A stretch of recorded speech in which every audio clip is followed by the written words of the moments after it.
Have you ever felt like life keeps hitting you from every direction, like every time you try to move forward, something pulls you back? Have you ever been so close to giving up that you wondered if maybe quitting was the only option? That's exactly where the enemy wants you. He wants you tired. He wants you frustrated. He wants you convinced that the struggle is proof that you're not meant to keep going. But I came to tell you today, God has a different word for you. The pressure isn't proof that you're failing. The struggle isn't a sign that you should stop. The resistance isn't an indication that you're on the wrong path. It's the opposite. The attack is evidence that you're carrying something powerful. The battle is proof that the enemy is afraid of what's inside of you. Because if he can't stop the calling on your life, he'll try to convince you to walk away from it yourself. But I need you to hear this today. The enemy wants you to quit, but God says keep going. You didn't come this far to stop now. You didn't survive everything you've been through just to turn back. The weight may feel heavy, but so is your purpose. The attack is proof of your assignment. That's something that can be hard to understand when you're in the middle of the fight. When life is throwing punches you never saw coming. When you feel like you're doing everything right and still getting hit left and right. But hear me when I say this. The attack is not a sign that you're on the wrong path. It's confirmation that you're carrying something powerful. It's proof that what God placed inside you is worth fighting for. See, the enemy doesn't waste time on people who aren't a threat. If you weren't destined for something greater, the enemy wouldn't bother with you. If you weren't carrying purpose, he wouldn't be trying so hard to make you quit. The attacks on your mind, the challenges in your relationships, the roadblocks in your dreams, they're all designed to make you second guess yourself. To make you believe that maybe, just maybe, you were wrong about what God told you. But let me tell you something, the enemy is a liar, and the moment you start believing that your struggles mean you should stop, you're falling for the biggest trick in the book. Look at the stories in the Bible. The greatest assignments came with the greatest attacks. Joseph had a dream, and what happened? His own brothers threw him into a pit and sold him into slavery, not strangers, his own blood. David was anointed to be king, but before he ever touched the throne, he had to run for his life from Saul, who saw his potential and tried to kill him. Jesus himself, perfect, sinless, full of love, was betrayed, beaten, and crucified. And yet, in every single one of those situations, what the enemy meant for harm, God used for purpose. Joseph went from the pit to the palace. David went from the cave to the crown. Jesus went from the cross to the resurrection. So if you feel like you're in a pit right now, if you feel like you're running from attacks, if you feel like you're carrying a cross heavier than you can bear, understand that this is not the end of your story. The enemy is fighting you because he sees what's ahead of you.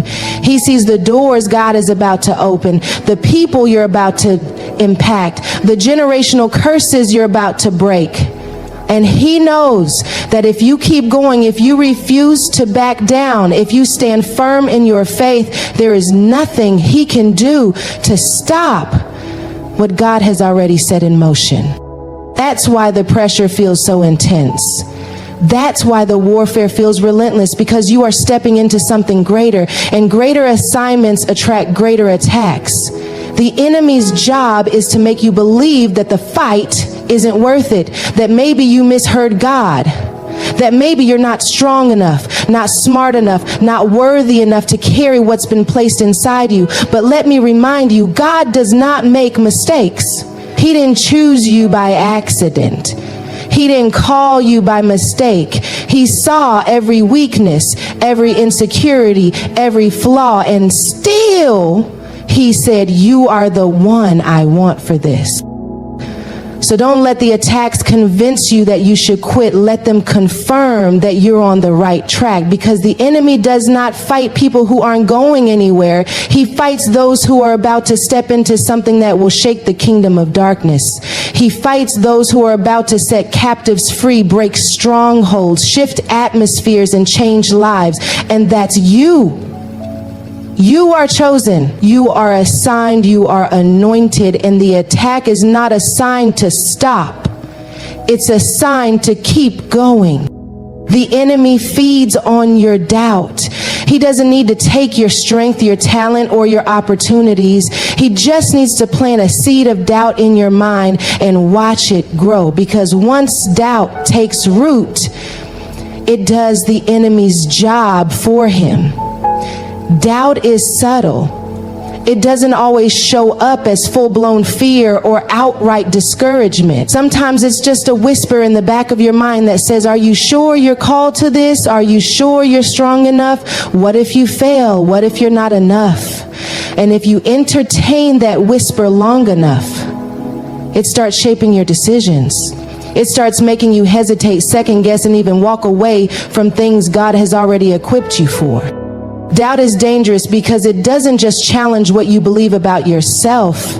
It challenges what you believe about God. When God says, I have called you, doubt says, maybe he meant someone else. When God says, I will make a way, doubt says, but I don't see it. When God says, I have given you everything you need, doubt says, but what if it's not enough? And before you know it, you're standing still when you should be moving forward. You're shrinking when you should be stepping up. You're questioning when you should be trusting. That's exactly what the enemy wants, because he knows that if he can get you to doubt long enough, you'll talk yourself out of your purpose before you even step into it. The Bible shows us this over and over again. When the serpent approached Eve in the Garden of Eden, he didn't attack her physically, he attacked her mind. Did God really say? That was all it took. One question, one moment of doubt, and that seed of doubt changed the course of everything. When Moses was called to lead the Israelites, his first response wasn't excitement, it was doubt. Who am I that I should go? What if they don't believe me? I'm not a good speaker. His doubt almost made him miss his calling. When Peter stepped out of the boat to walk on water, he was fine as long as he kept his eyes on Jesus. But the moment he started focusing on the wind, the moment he doubted what God had already enabled him to do, he began to sink. Doubt didn't just affect his mind, it affected his movement. That's what the enemy is counting on. He doesn't have to strip you of your gift. He just has to make you doubt it enough that you don't use it. And the thing about doubt is that it always shows up at the most critical moments. Right before breakthrough, right before elevation, right before the thing you've been praying for is about to happen. That's when the enemy whispers the loudest, because he knows that if he can stop you now, he won't have to fight you later. If he can make you quit before you step into your purpose, he won't have to deal with the damage you'll do to his kingdom once you fully walk in it. That's why doubt often disguises itself as logic. It makes you think you're being wise when really you're just afraid. It makes you think you're being realistic when really you're limiting what God can do. But here's what the enemy doesn't want you to realize. Doubt has no real power unless you agree with it. It can whisper, but it can't control you. It can suggest, but it can't make decisions for you. The moment you recognize that doubt is just an illusion, a distraction, a tool the enemy uses to keep you from moving, that's the moment you take your power back. The moment you stop agreeing with doubt is the moment you start walking in faith. Because faith doesn't mean you won't have questions.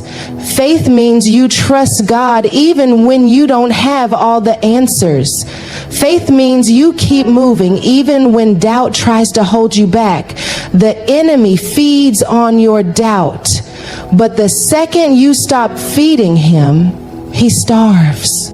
God's voice is always louder, but the problem isn't whether he's speaking, it's whether we're listening. Life has a way of making noise, the noise of fear, the noise of insecurity, the noise of comparison, the noise of failure, the noise of everything that went wrong and everything that could go wrong. And in the middle of all that noise, the enemy is loud. He knows exactly how to turn up the volume on every doubt, every past mistake, every unanswered question. He screams through circumstances that shake our confidence. He yells through disappointment. He amplifies every reason why we should give up, sit down, stay quiet, and stop believing. But here's the thing about God. He doesn't have to compete with the enemy's noise. He doesn't have to shout to be heard. His voice is steady, constant, and always present. The problem isn't that God's voice is too soft. It's that we've been so conditioned to listen to everything else. We've trained our ears to recognize fear before we recognize faith. We've gotten so used to the voice of worry that we forget what peace sounds like. We pay more attention to the storm than to the one who controls it. And then we wonder why it's so hard to hear God.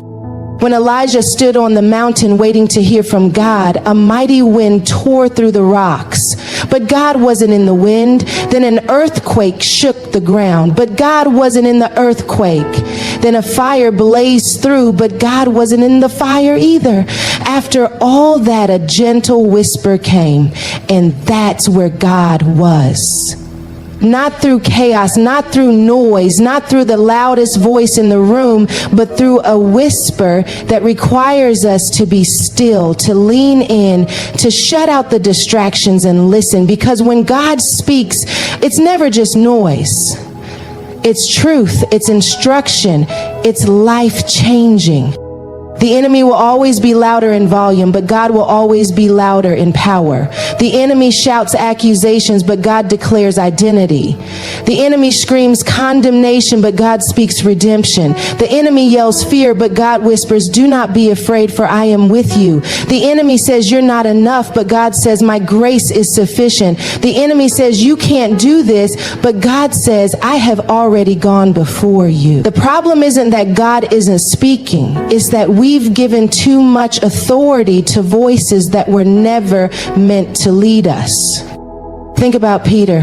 When he saw Jesus walking on water, his faith was strong enough to step out of the boat. But as soon as he started listening to the wind, as soon as he paid more attention to the storm than to Jesus, he started sinking. That's what happens when we give the enemy's voice more power than God's. That's what happens when we believe the lies over the truth. It doesn't just affect what we hear. It affects how we move. It makes us hesitant when we should be confident. It makes us shrink when we should stand. It makes us doubt when we should believe. And this is exactly why the enemy works so hard to be the loudest voice in your life. Because he knows that when you really hear God, when you drown out the distractions and recognize the truth of who you are, you become unstoppable. You stop living in fear. You stop questioning whether you're called. You stop letting past mistakes define you. You stop shrinking under the weight of other people's opinions. Because once you hear God clearly, once his voice becomes your anchor, the noise loses its power. The enemy can scream all he wants, but when God has spoken, that's the final word. The pressure is proof of your strength. If you weren't strong enough to carry the calling, you wouldn't feel the weight of it. The very fact that you're experiencing resistance, that you feel the weight pressing down on you, that you're facing moments where you wonder if you can keep going, it all points to the reality that God has placed something inside of you worth fighting for. Pressure doesn't show up in empty places. It only comes where there is something valuable, something powerful, something capable of making an impact. The enemy wants you to believe that pressure means you're about to break, but God is showing you that pressure is how you're being built. Diamonds don't form without pressure. Oil doesn't flow without crushing. Gold isn't purified without fire. Every single thing that carries great value has to go through a process that tests its endurance, that refines its quality, that proves its strength. So if you're feeling pressure right now, it's not a sign that you're weak. It's evidence that you're being refined, strengthened, and prepared for what's ahead. Think about David before he became king. He wasn't crowned immediately after being anointed. He had to go through years of pressure, hiding in caves, running for his life, facing betrayal from people he trusted. That pressure wasn't punishment, it was preparation. It was shaping him, stretching him, building the kind of resilience he would need to carry the weight of the throne. Because a weak king can't lead a strong kingdom. The weight of the crown requires a foundation strong enough to hold it. The same is true for you. The weight of your calling requires a strength that can't be developed in comfort. It has to be tested under pressure. And let's talk about Jesus. The weight of his assignment was heavier than anything we could ever imagine. He carried the weight of humanity's sin, the weight of betrayal, the weight of rejection. In the Garden of Gethsemane, he felt the full pressure of his purpose to the point where he sweat drops of blood. He prayed, if it is possible, let this cup pass from me. But even under that pressure, he didn't quit. He surrendered to the process because he understood that pressure wasn't there to destroy him. It was there to fulfill what he was created to do. The enemy will try to use pressure to push you out of your purpose. He will make you think that the heaviness means you're in the wrong place, that the struggle means you should quit, that the resistance means you should turn back. But what if the pressure isn't there to stop you? What if it's there to strengthen you? What if God is using the very thing that feels overwhelming to stretch you into the person you need to become? Because let's be honest, if everything came easy, if there were no challenges, no moments where you had to push past your own limits, you wouldn't grow. You wouldn't learn endurance. You wouldn't build the kind of faith that isn't shaken by every storm. Pressure reveals what's inside of you. When life presses you, what comes out? Do you let the weight break you, or do you let it build you? Do you run from it, or do you allow it to refine you? Because the truth is, what God is doing in you through the pressure is bigger than what the enemy is trying to do against you. The enemy wants you to believe that pressure is a sign to quit, but God is showing you that pressure is how he proves that you were made for this. The weight may be heavy, but so is your anointing. The pressure may feel intense, but so is your purpose. The enemy will use it to make you question yourself, but God will use it to confirm exactly who you were created to be. The enemy knows that if he can get you to focus on the pain, he can make you forget the purpose. Pain has a way of clouding our vision, making us feel stuck in a moment as if what we're going through is all there is. It magnifies the struggle and minimizes the promise. It convinces us that what we're feeling now will last forever, that the heartbreak, the disappointment, the setback is permanent. But pain is not proof that God has left you. It's proof that he's stretching you, growing you, molding you into something stronger. The problem isn't the pain itself, it's what you do with it. Because pain can either be the thing that stops you or the thing that pushes you forward. The enemy wants you to get lost in the pain, to keep replaying what hurt you, to keep revisiting what broke you, to keep dwelling on what didn't work out. Because the more you focus on the pain, the less you focus on God. The more you hold on to the wound, the harder it is to reach for the healing. And if the enemy can keep you trapped in a cycle of pain, he can keep you from walking in purpose. He'll make you believe that what happened to you defines you. He'll make you believe that your mistakes disqualify you. He'll make you believe that because you've been broken, you can't be used. But the truth is, God does his best work with broken things. He doesn't discard what's been damaged. He restores it, repurposes it, and uses it for his glory. Look at Joseph. He was betrayed by his own brothers, sold into slavery, falsely accused, and thrown into prison. He had every reason to let pain make him bitter. He had every reason to believe that the dreams God gave him would never come to pass. But instead of letting pain define him, he let it refine him. He didn't allow what happened to him to keep him from believing in what God had for him. And because he didn't get stuck in the pain, he stepped into his purpose. He went from the pit to the palace, from being betrayed to being elevated. Not because the journey was easy, but because he refused to let pain be the end of his story. Jesus himself wasn't exempt from pain. He was betrayed, abandoned, mocked, beaten, and crucified. He felt the weight of rejection. He felt the agony of suffering. He even cried out, my God, why have you forsaken me?" But even in that moment of pain, he didn't let it stop him. He endured because he understood that pain was part of the process. He understood that the suffering wasn't the end. It was the pathway to something greater. And because he didn't quit in the pain, resurrection came after, glory came after, victory came after. Pain doesn't mean the promise is gone. It doesn't mean the purpose is lost. It doesn't mean that God has forgotten you. What if the pain isn't punishment? What if it's preparation? What if the very thing that's breaking you is the thing God is using to build you? What if the struggle is shaping you for something bigger than you can see right now? The enemy wants you to think that pain is a dead end, but God is showing you that pain is often the very thing that leads to the breakthrough. The weight of pain will always feel unbearable when you carry it alone. That's why the enemy isolates you in your pain, making you think no one understands, no one cares, no one sees what you're going through, but God sees. God knows, and God has a plan that is bigger than what you feel right now. The pain is real, but so is the promise. The suffering is real, but so is the Savior who redeems it. The enemy may use pain to try to break you, but God will use it to make you stronger, wiser, and more prepared for the purpose that is still waiting for you.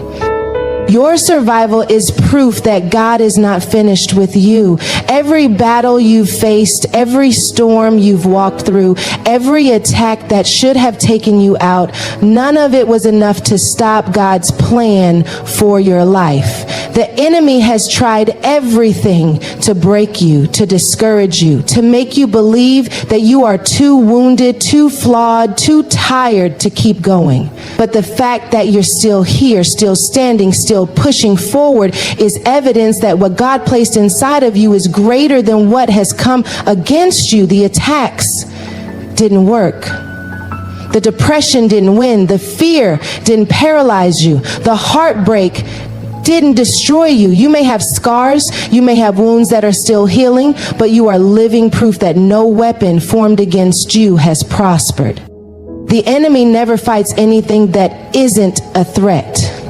If you weren't a threat, he wouldn't be attacking you. If your calling didn't carry power, he wouldn't be trying to distract you. If your purpose didn't have weight, he wouldn't be trying to convince you to quit. He knows that if you ever fully step into who God created you to be, you will be unstoppable. So he has tried to shake your confidence, to plant doubt in your mind, to make you question whether you really have what it takes. But even when you felt weak, God was still strengthening you. Even when you wanted to give up, God was still holding you together. Even when you thought you wouldn't make it, God was making a way. Think about all the times you thought it was over. The moments when you felt like you had nothing left to give. The seasons when you didn't see a way out, and yet here you are. You survived what you thought would break you. You overcame what you thought would destroy you. You are standing on the other side of battles that you never thought you'd win, not because of your own strength, but because God carried you through. Because his hand was on your life even when you didn't see it. Because his grace was covering you even when you weren't aware of it. Because his purpose for you is too great to be stopped by what tried to take you out. Survival is not just about making it through. It's about what you learn, what you gain, and who you become in the process. God didn't just bring you through for you to stay the same. He brought you through to transform you, to elevate you, to prepare you for what's next. Every battle has given you something, a new level of faith, a deeper understanding of his presence, a testimony that will impact someone else's life. The things you thought disqualified you are the very things God is using to qualify you. The enemy thought your pain would silence you, but God is turning it into your testimony. The enemy thought your struggles would break you, but God is using them to build you. Look at Job. He lost everything, his family, his wealth, his health. He went through a season where it seemed like everything was falling apart, but Job didn't let his suffering make him lose faith in God. Even when he had questions, even when he didn't understand, he held on.